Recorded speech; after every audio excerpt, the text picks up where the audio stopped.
Ah, yes, my SD bearing supplies delivery. Always excited when I get my when I get my bearings.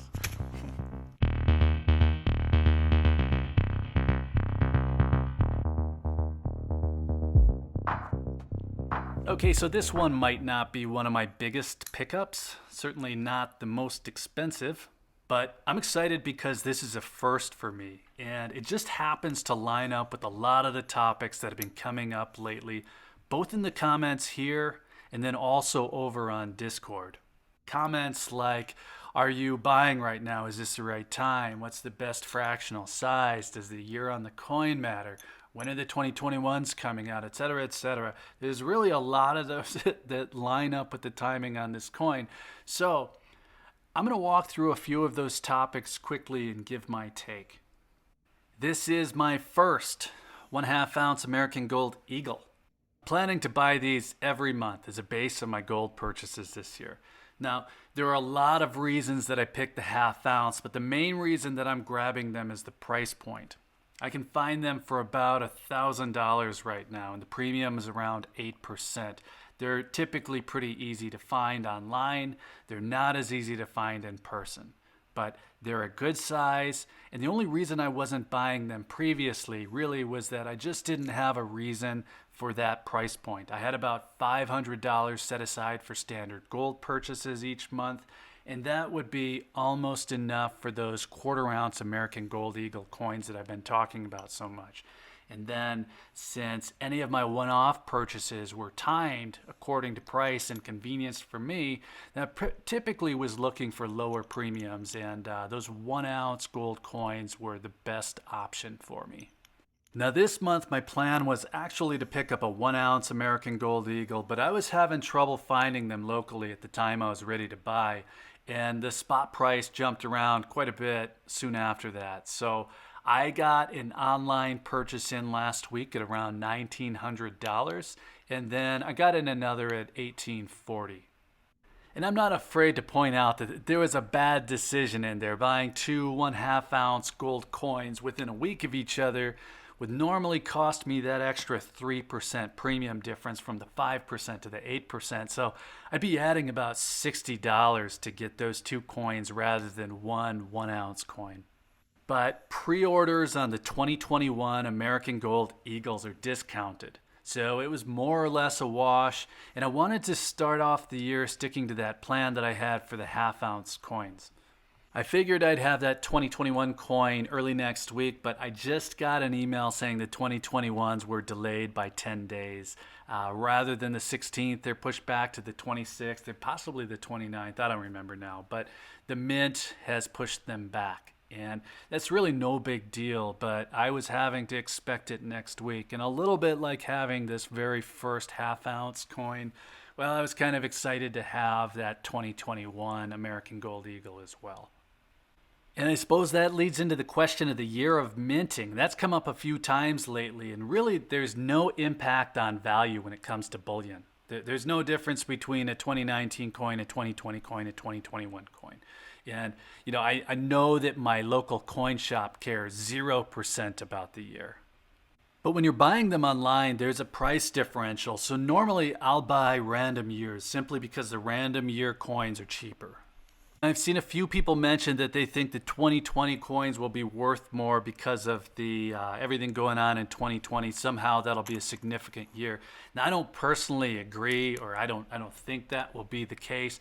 But I do know two things. One, I wanted to have those 2020 coins for personal reasons, and two, they ensure that the coin is not going to be coming from the secondary market. So, in other words, if I buy a 2020 coin this year, 2021, whatever it happens to be, and I buy that online, I know that it's going to be coming straight from the mint distributor, and it's going to be a perfect BU coin.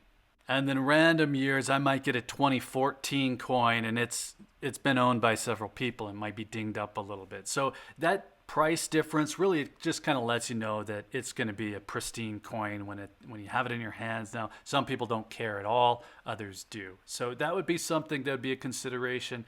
And then for me, that personal reason, well, I wanted 2020 coins because the year was so different. That was a personal thing.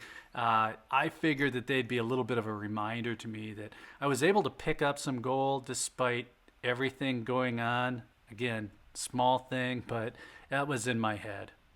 There is no tangible difference on pure bullion coins, though. It doesn't matter if that American Gold Eagle is a 2009 or a 2019. They're the same price. Now, there could be some exceptions. You could say Libertads are an exception. Fine. But there are very few coins like that. As for whether I think it's a good time to be buying, well, I've mentioned that $1,850 mark, $1,850 spot price of gold. For me, anything below that right now is a pretty easy decision.